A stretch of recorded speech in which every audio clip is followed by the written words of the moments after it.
Descartes' concept of the self. Descartes' concept of the self revolves around the idea of mind-body dualism.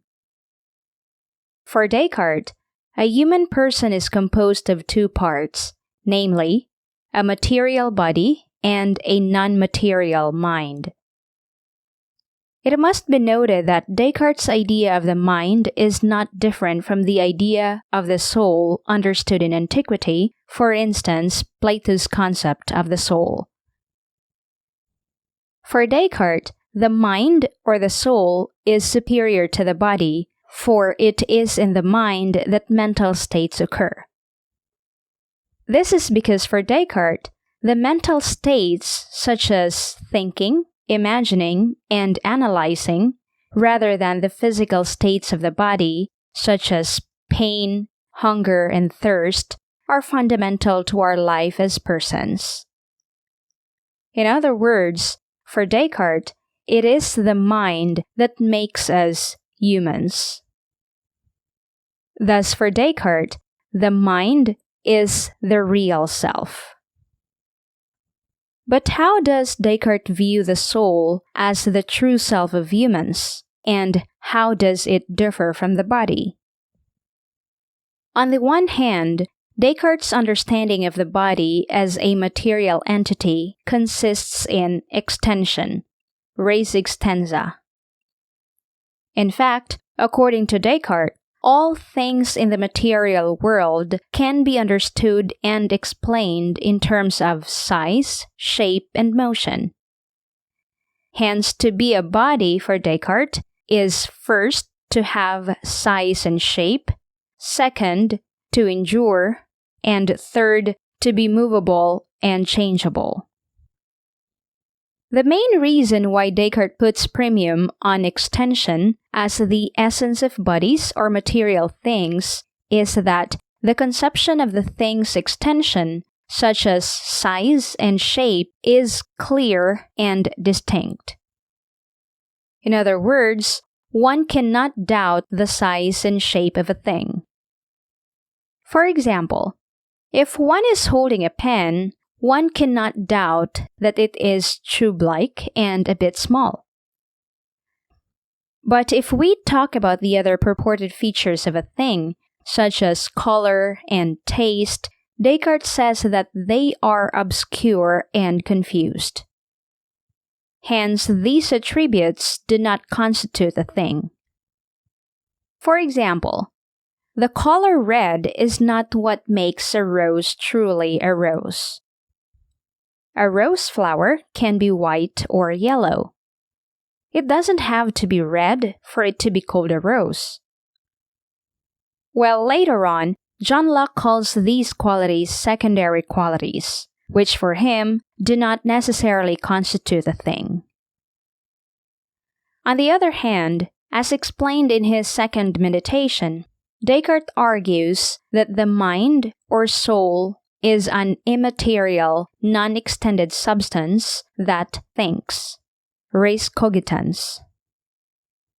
By thinking, Descartes means being conscious of oneself and the object of its thinking. Thus, for Descartes, the mind as the true self of humans is a thinking thing.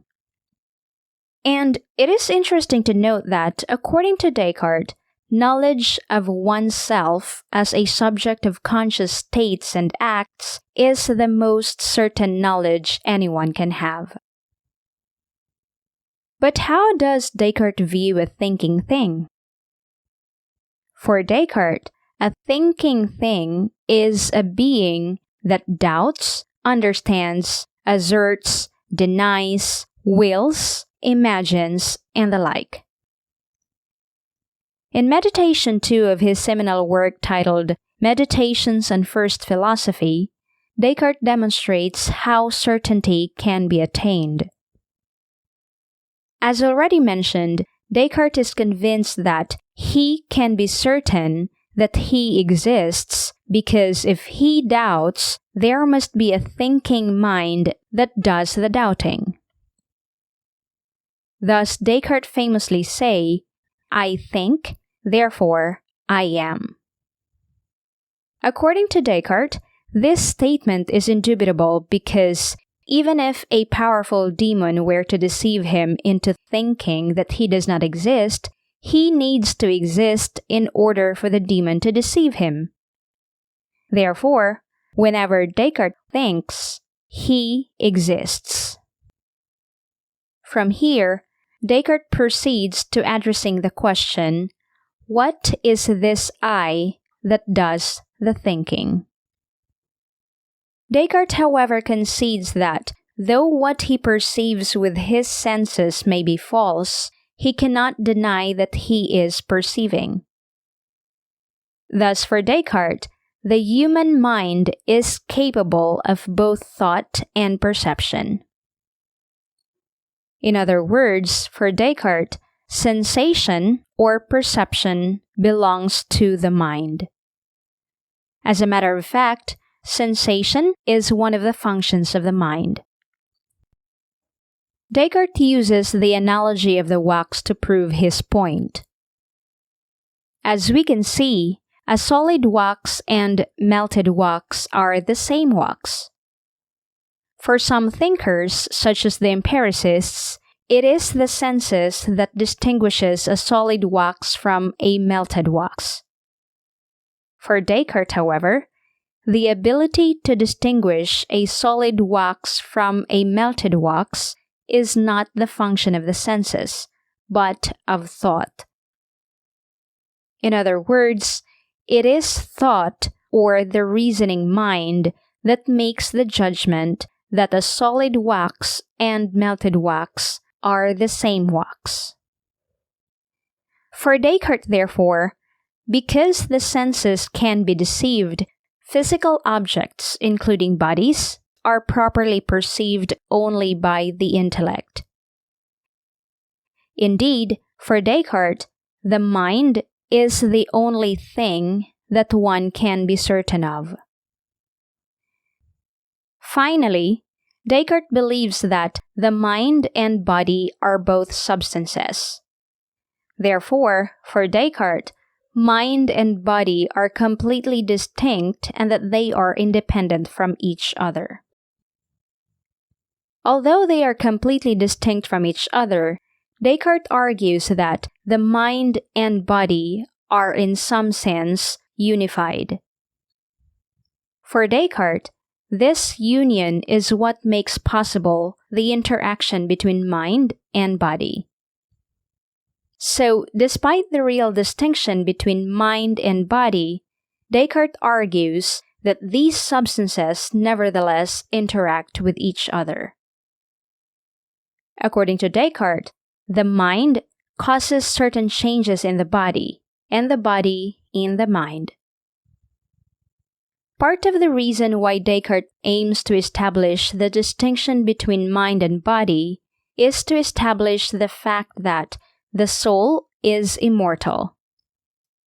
As we can see, the distinction between mind and body opens up the possibility of establishing the immortality of the soul, since it involves the idea that the decay of the body does not imply the destruction of the soul.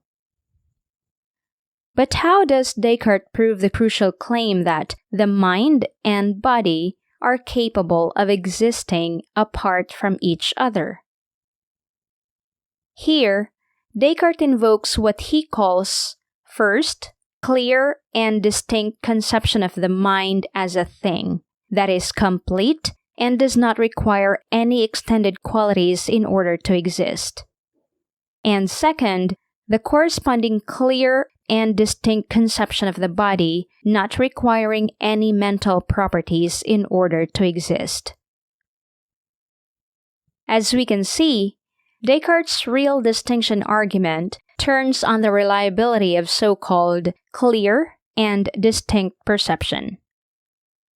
However, Descartes did not give a concrete example of a mind existing apart from the body, and a body existing apart from the mind.